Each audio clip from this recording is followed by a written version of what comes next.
La verdadera causa de la muerte de Bruce Lee sigue siendo objeto de debate, si bien el público adora el mito solo. Una persona compartió su extenuante espacio de entrenamiento hacia el final, presenciando algo profundamente alarmante, un ser humano llevado al límite de su resistencia física. Entre rollos de película desaparecidos, señales de alerta médica ignoradas y una compulsión oculta. El artista marcial pudo haber sellado inadvertidamente su propio destino. No se trata de rumores especulativos de Internet. Son testimonios de testigos presenciales. Una vez que comprendas las verdades que Bolo Yeung ha sacado a la luz, tu perspectiva sobre el trágico final del legendario luchador cambiará para siempre. Además, la presencia de dos oligoelementos frecuentemente vinculados a la toxicidad plantea interrogantes persistentes, lo que lleva a muchos a especular sobre la posibilidad de que se tratara de un acto ilícito. Como compañero de reparto de un titán del cine, Bolo Yeung fue mucho más que un simple actor secundario cuya carrera se cruzó brevemente con la de Lee. Es común malinterpretar su dinámica.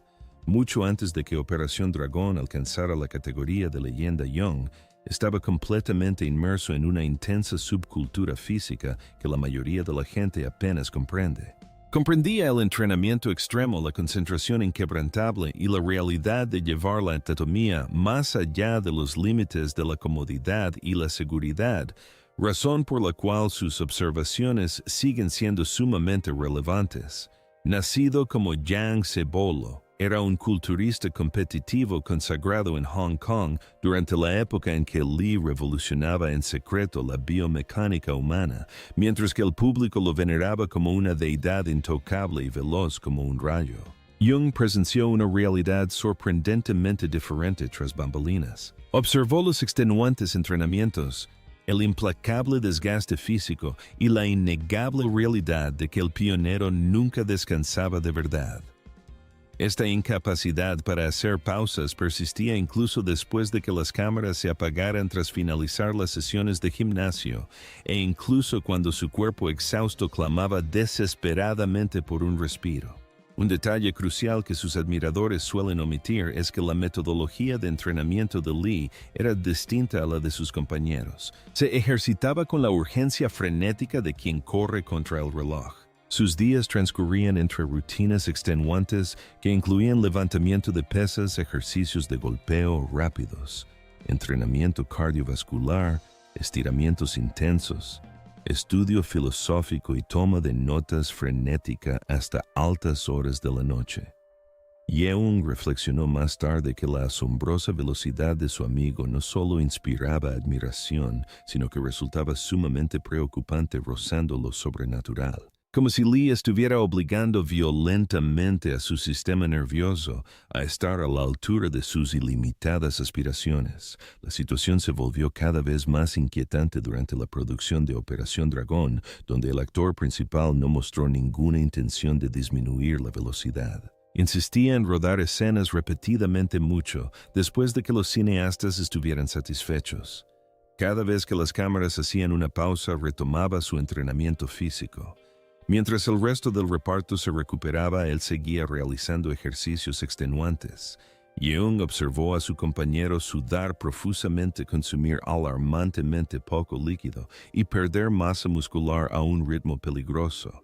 Esto no era un simple rumor, ya que numerosos miembros del equipo de producción corroboraron posteriormente que la estrella había desarrollado una obsesión malsana por mantener un físico extremadamente musculoso, luciendo casi demacrado en comparación con su aspecto habitual. A este esfuerzo físico se sumaba el inmenso peso psicológico que cargaba lidiar con las intensas exigencias de Hollywood, representar a todo un colectivo y luchar por el reconocimiento dentro de una industria que antes lo había marginado. Para el maestro, este proyecto cinematográfico no era simplemente una película, sino una cruzada cultural, y los soldados en guerra no se toman descansos. Años después comenzaron a circular rumores, y algunos sugirieron que el actor había llevado su metabolismo a un nivel peligroso e insostenible. Otros argumentaron que la deshidratación profunda fue un factor determinante. Incluso se rumoreaba que era propenso a sufrir golpes de calor debido a una cirugía previa que le había eliminado parcialmente las glándulas sudoríparas de las axilas. Si bien el público en general desconocía estos factores en aquel momento, Yeung observó estos indicadores alarmantes de primera mano. Quizás el detalle más inquietante corroborado por Yeung y otras personas cercanas fue la indiferencia con la que la estrella desestimó sus legítimas preocupaciones. Simplemente esbozaba una sonrisa carismática, insistía en que gozaba de perfecta salud y declaraba que el sufrimiento físico era pasajero, pues la disciplina absoluta lo conquistaba todo. Sin embargo, persiste una profunda incógnita. ¿Qué ocurre cuando la disciplina estricta se transforma en una obsesión fatal? Esta pregunta cobra gran relevancia porque la tragedia no comienza con su muerte. Se origina en un individuo que se negó rotundamente a detener su implacable carrera, incluso cuando su frágil organismo clamaba silenciosamente por clemencia. En medio de estos crípticos ecos históricos, los comentarios confusos sobre quién sería el próximo en caer y quién simplemente tuvo suerte no hacen sino aumentar la sensación de pavor que impera. El enigma se agudiza considerablemente al examinar la legendaria secuencia de combate desaparecida, una pieza cinematográfica que sigue desconcertando a los aficionados. El misterio es bastante sencillo. Si estos dos poderosos hombres entrenaron juntos, se admiraban mutuamente y coprotagonizaron Operación Dragón. ¿Por qué su tan esperada pelea en pantalla está completamente ausente de la película final? Esto no es un mito inventado en Internet, es una investigación histórica legítima. Según numerosos testigos presentes en el rodaje, el enfrentamiento visceral entre los dos titanes fue conceptualizado, coreografiado y ensayado meticulosamente y finalmente filmado. Sin embargo, la película no contenía nada de eso, dejando tras de sí solo persistentes rumores.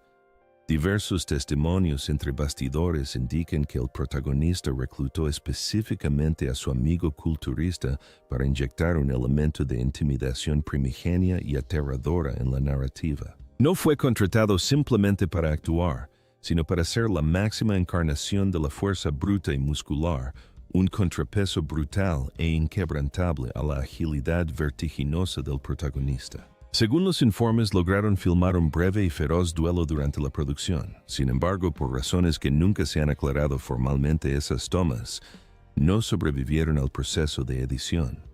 Robert Clouse, el director de la película, nunca ofreció una explicación pública y los ejecutivos de Golden Harvest guardaron un absoluto silencio. En consecuencia, se desconoce el paradero de este material hasta el día de hoy. Los estudiosos del cine y los seguidores más acérrimos debaten sin cesar sobre su destino. Algunos creen que la secuencia se descartó simplemente para mejorar el ritmo general de la película. Otros, en cambio, sospechan que se eliminó porque mostraba al héroe inesperadamente vulnerable. Naturalmente, existen hipótesis más siniestras que sugieren que las tomas se ocultaron deliberadamente tras la tragedia porque revelaban una realidad considerada demasiado reveladora, tal vez mostrando una versión debilitada y exhausta del ícono que el estudio deseaba ocultar al público. Durante mucho tiempo, el musculoso coprotagonista se negó a comentar sobre la controversia, aunque ofreció sutiles insinuaciones en conversaciones posteriores. Si bien nunca confirmó explícitamente la existencia del duelo, se negó rotundamente a desmentir las afirmaciones. Cuando se le insistía sobre el tema, esbozaba una sonrisa cómplice y comentaba que su amigo tenía un conocimiento impecable de lo que funcionaba bien en la pantalla grande, asegurándose de que ningún esfuerzo se desperdiciara. Esta respuesta ambigua suscita naturalmente una investigación más amplia si ese legendario enfrentamiento realmente existió. ¿Qué otros momentos grabados fueron ocultados intencionalmente? Varios de los proyectos cinematográficos de este ícono son conocidos por la pérdida de rollos de película, tomas alternativas y cortes incompletos, siendo Juego de la Muerte el ejemplo más notorio. Sin embargo, Operación Dragón estaba concebida para ser su impecable debut en Hollywood. ¿Cómo pudo un enfrentamiento monumental entre dos pesos pesados de la cultura popular simplemente desvanecerse en el aire? Algunas teorías marginales incluso sugieren que estos rollos descartados se encuentran actualmente en las bóvedas clandestinas de antiguos empleados del estudio, coordinadores de especialistas o coleccionistas privados. Sin embargo, a pesar de décadas de búsqueda, ni una sola marca de tiempo ni fotograma físico ha aparecido para validar el mito. Otro aspecto asombroso del misterio involucra la alteración quirúrgica de las glándulas sudoríparas de la estrella, un detalle que sigue sorprendiendo a los observadores. Muchos admiradores desconocen este hecho, pero según varios relatos biográficos y expedientes médicos filtrados de Hong Kong, el artista marcial se sometió intencionalmente a una operación para extirpar las glándulas sudoríparas ubicadas en sus axilas. La motivación detrás de esta drástica medida era sorprendentemente simple. Detestaba ver manchas de sudor en su ropa durante el rodaje. Consideremos la gravedad de esa decisión. El actor estaba tan profundamente obsesionado con su imagen y tan agresivamente dedicado a lograr una imagen impecable que incluso la mera posibilidad de sudor visible lo llevó a la intervención quirúrgica. A simple vista, el procedimiento parece una preferencia cosmética inofensiva. Sin embargo, analizar esta decisión revela la que podría ser la pista más crucial y menos examinada sobre su muerte prematura. Consideremos las implicaciones fisiológicas de desactivar deliberadamente uno de los principales mecanismos de termorregulación del cuerpo humano. Imagínese realizar un esfuerzo físico hiperintenso actuando bajo la abrasadora iluminación de los focos del estudio en la opresiva humedad tropical de Hong Kong. Todo ello estando gravemente deshidratado y privándose activamente de alimento para mantener un bajo porcentaje de grasa corporal y siendo físicamente incapaz de sudar adecuadamente. Los profesionales médicos han opinado con frecuencia sobre este escenario a lo largo de las décadas, destacando el riesgo extremo de sufrir un golpe de calor grave o una completa alteración de la termorregulación. Sin glándulas sudoríparas que funcionen correctamente, el legendario luchador era probablemente mucho más susceptible a un sobrecalentamiento catastrófico de lo que cualquiera de su círculo íntimo comprendía. Esto no es ficción especulativa, es biología humana fundamental. Ahora, sumemos a esa vulnerabilidad biológica un precedente aterrador. Apenas unas semanas antes de su fatal colapso, la estrella ya había sufrido una grave emergencia médica. En mayo de 1973, mientras trabajaba en un sofocante estudio de doblaje, sufrió una desorientación aguda, se desplomó y fue trasladado de urgencia a un centro médico donde se le diagnosticó inflamación cerebral. Este incidente inicial fue una alarma ensordecedora. Padecía edema cerebral, la misma afección que finalmente le costaría la vida en julio. Sin embargo, ¿cómo reaccionó ante este episodio casi fatal? Fiel a su naturaleza inquebrantable, simplemente lo ignoró. Retomó su agotadora rutina y continuó castigando su cuerpo. En su mente, tomarse un tiempo para recuperarse equivalía a un fracaso, y el sufrimiento físico era simplemente un obstáculo que superar. No solo practicaba su arte, vivía inmerso en sus extremos más exigentes. Para colmo, personas del sector sospechaban desde hacía tiempo que utilizaba potentes diuréticos, agentes químicos diseñados para expulsar rápidamente el agua del organismo y lograr una apariencia vascular muy definida. Cuando se combinan la deshidratación artificial, un sistema de enfriamiento comprometido quirúrgicamente, el sofocante clima local, y una negativa absoluta a descansar, el organismo humano inevitablemente llega a un punto crítico. El concepto de un maleficio sobrenatural es un tema que rara vez se aborda en conversaciones formales, pero que impregna profundamente su legado. Este aspecto en particular no tiene nada que ver con la biomecánica, los programas de entrenamiento físico, ni las presiones de la industria del entretenimiento. En cambio, se centra por completo en un temor profundo y persistente. Se dice que el visionario de las artes marciales albergó un terror arraigado hasta su último aliento, la convicción paranoica de que estaba siendo vigilado de cerca, perseguido sin descanso o incluso atacado por fuerzas invisibles. Si bien los escépticos lo descartan como mera superstición, los creyentes lo consideran la maldición familiar definitiva. Para comprenderlo hay que remontarse a la historia de su familia marcada por el dolor mucho antes de su éxito cinematográfico. Sus padres habían perdido a su primogénito, también llamado Bruce, durante la infancia. Según las creencias culturales chinas tradicionales, tal suceso se consideraba un presagio funesto, en un intento por engañar a los espíritus malignos. Sus padres le dieron el nombre femenino de Sai Fon, que se traduce como pequeño fénix, con la desesperada esperanza de que las entidades demoníacas no atacaran a una niña. La estrella interiorizó profundamente estos conceptos espirituales y no era de los que desestimaban las advertencias místicas. De hecho, varias personas de su confianza compartieron recuerdos inquietantes de él, hablando de su propia muerte prematura como si fuera un destino predeterminado e inevitable. Era una nube oscura que lo acechaba constantemente. Para colmo de la atmósfera misteriosa, supuestamente le confesó a su esposa Linda, en varias ocasiones, que sinceramente no esperaba vivir más allá de los 33 años. Trágicamente falleció a los 32 años. Para quienes aún lo consideran una leyenda, la cronología de sus últimos trabajos cinematográficos ofrece coincidencias aún más escalofriantes. Apenas unas semanas antes de su muerte dirigió y protagonizó una secuencia perturbadora, casi premonitoria para la película Juego de la Muerte. En este metraje, su personaje finge su propia muerte, desaparece de la sociedad y finalmente reaparece con una identidad completamente nueva. La escena incluso lo muestra dentro de un ataúd, lo que hace que la supervivencia de este fragmento sea sumamente inquietante. Además, la tragedia no terminó con él. Su carismático y talentoso hijo Brandon Lee, quien estaba destinado a heredar el trono cinematográfico de su padre, también encontró un final repentino e inexplicable. Durante el rodaje de la película de fantasía oscura, The Crow, Brandon murió instantáneamente cuando un arma de utilería disparó inexplicablemente un proyectil letal.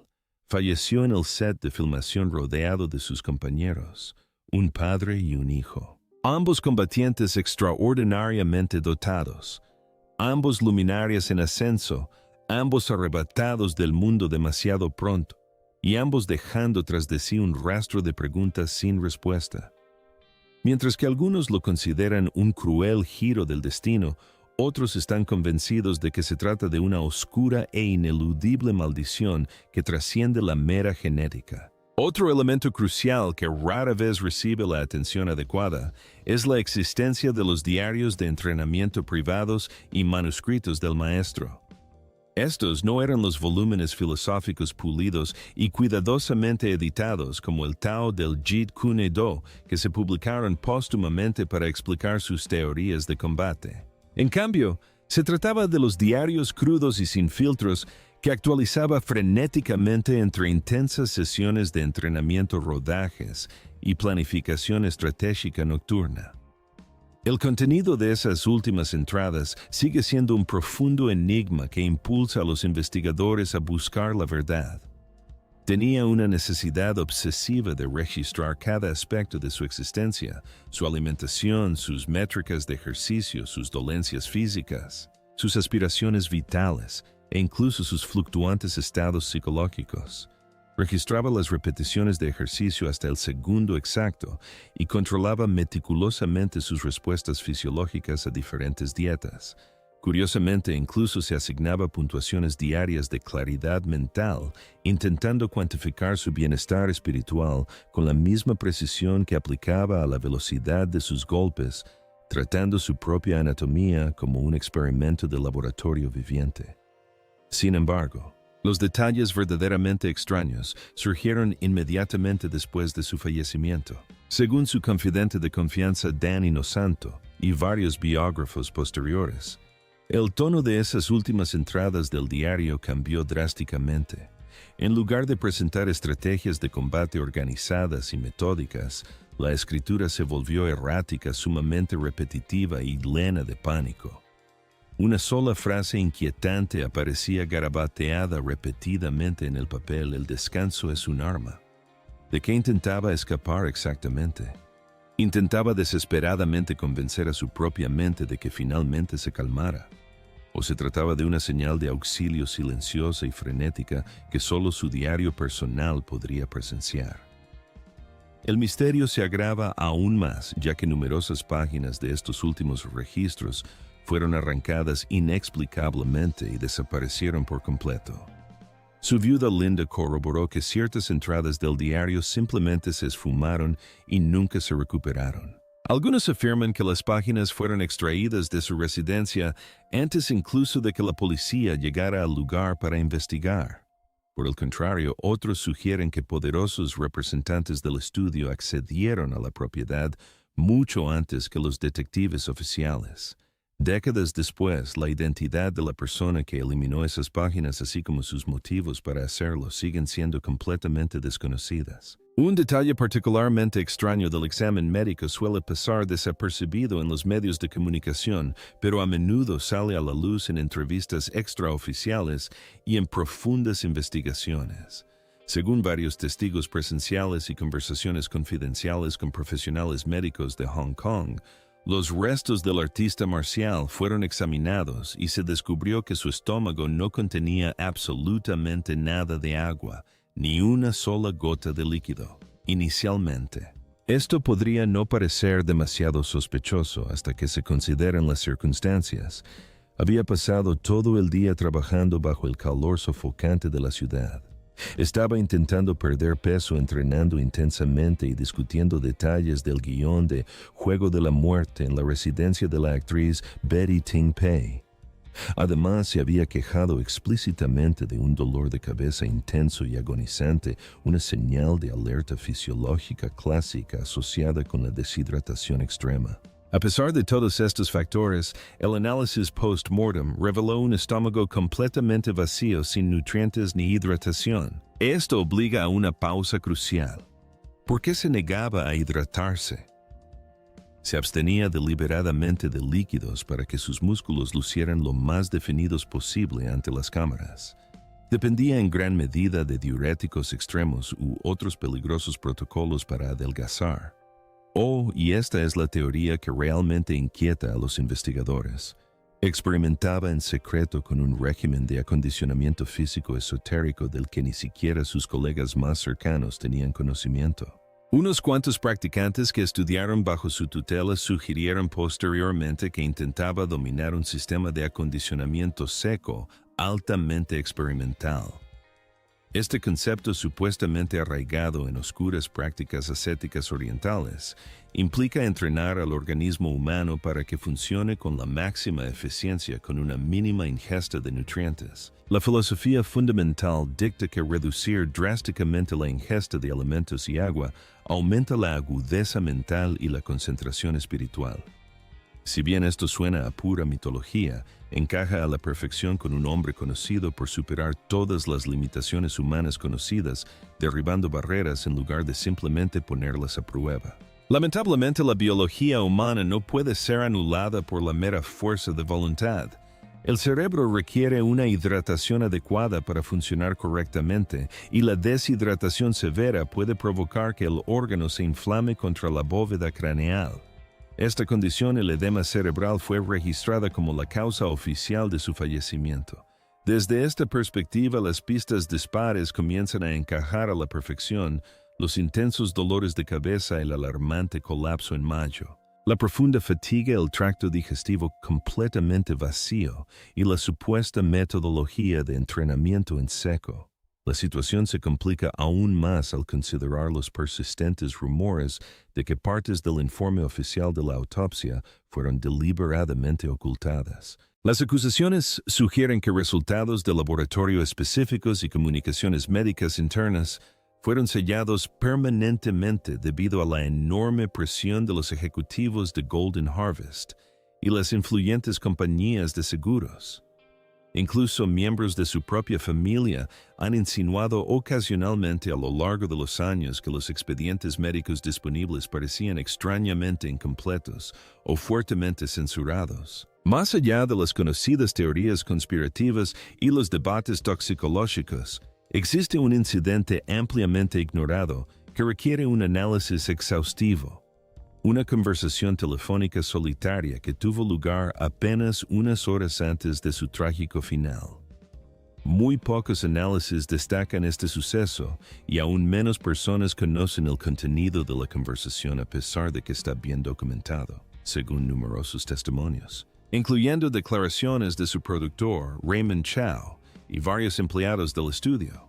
El actor mantuvo una llamada telefónica poco antes de sufrir el fatal dolor de cabeza y retirarse a una habitación en el apartamento de Betty Ting Pei.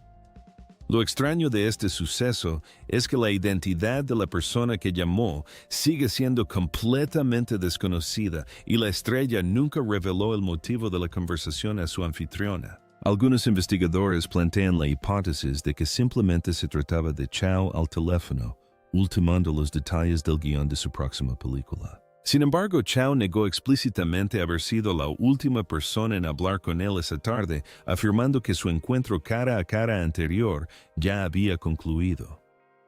Otras teorías apuntan a un socio comercial local, alguien con quien la estrella había roto relaciones recientemente tras acaloradas disputas sobre autonomía creativa. La tensión aumentaba entre el actor de espíritu independiente y sus patrocinadores financieros tradicionales, quienes creían que su creciente influencia global lo hacía incontrolable. Estaba preparando activamente su propia productora independiente, una maniobra que enfureció profundamente a los guardianes de la industria. Sin embargo, una tercera hipótesis aún más inquietante persiste entre los investigadores. Este rumor, aún sin verificar, afirma que la llamada entrante provenía de una línea internacional, probablemente de Estados Unidos.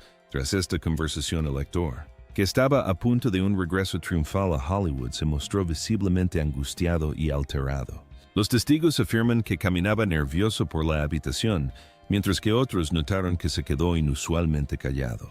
En cualquier caso, el ambiente cambió y nadie se atrevió a interrogarlo al respecto. La anomalía más evidente es la ausencia total de cualquier registro oficial de telecomunicaciones sobre esta conversación. Nunca fue registrada por las autoridades investigadoras ni se mencionó en los informes policiales preliminares. Sin embargo, varias personas en su entorno inmediato, incluidas las que residían cerca del apartamento de Ting Pei, informaron posteriormente haberlo oído hablar con gran vehemencia por teléfono justo antes de su repentina crisis de salud. Otro elemento altamente sospechoso que generalmente pasa desapercibido para el público es una maniobra financiera masiva que una vez que sale a la luz resulta imposible de ignorar. Tan solo unos meses antes de su fallecimiento, el ícono mundial finalizó discretamente un contrato de seguro de vida por valor de millones de dólares. Desde un punto de vista puramente lógico, esta parece una decisión muy responsable dada su joven familia, sus lucrativos contratos internacionales y su trayectoria profesional sin precedentes. Sin embargo, la increíble precisión temporal y las estipulaciones específicas del contrato son las que alimentan las sospechas. No se trataba de un plan de cobertura estándar. Según documentos filtrados e investigaciones exhaustivas realizadas por varios periodistas especializados en Hong Kong, la póliza contenía una cláusula muy específica que garantizaba una indemnización cuantiosa en caso de fallecimiento accidental y repentino en territorio extranjero. Muchos analistas consideran que esta cláusula es alarmantemente específica. Aún más preocupante es la acusación de que apenas unas semanas antes de su muerte visitó apresuradamente una oficina de corretaje secundaria para revisar minuciosamente la redacción exacta del contrato. ¿Qué motivó esta repentina urgencia? Estaba al tanto de una amenaza inminente. Ciertos expertos de la industria, incluido un antiguo colaborador de su estudio principal, alegaron posteriormente que la estrella había estado recibiendo graves amenazas directamente relacionadas con su búsqueda de soberanía financiera y creativa. Finalmente, las consecuencias inmediatas de la tragedia siguen generando una profunda inquietud. La repentina pérdida de la deidad de las artes marciales conmocionó al mundo entero, pero los acontecimientos posteriores se desarrollaron con una velocidad vertiginosa casi sospechosa. Los preparativos del funeral, la difusión de comunicados de prensa oficiales y la rápida presión para lograr el cierre del caso se llevaron a cabo a un ritmo frenético, sofocando intencionadamente cualquier pregunta o demanda de transparencia. En cuestión de días, sus restos fueron trasladados fuera de la región. El acceso del público en duelo estuvo severamente restringido. Las redes de prensa fueron extraordinariamente breves y lo más sospechoso, no se permitió un periodo prolongado de duelo público en Hong Kong. Una decisión extraña dado su estatus indiscutible como la máxima figura del cine asiático en aquel entonces. Para una persona que pasó toda su vida adulta bajo la intensa mirada pública, su despedida final estuvo rodeada de un secretismo extremo.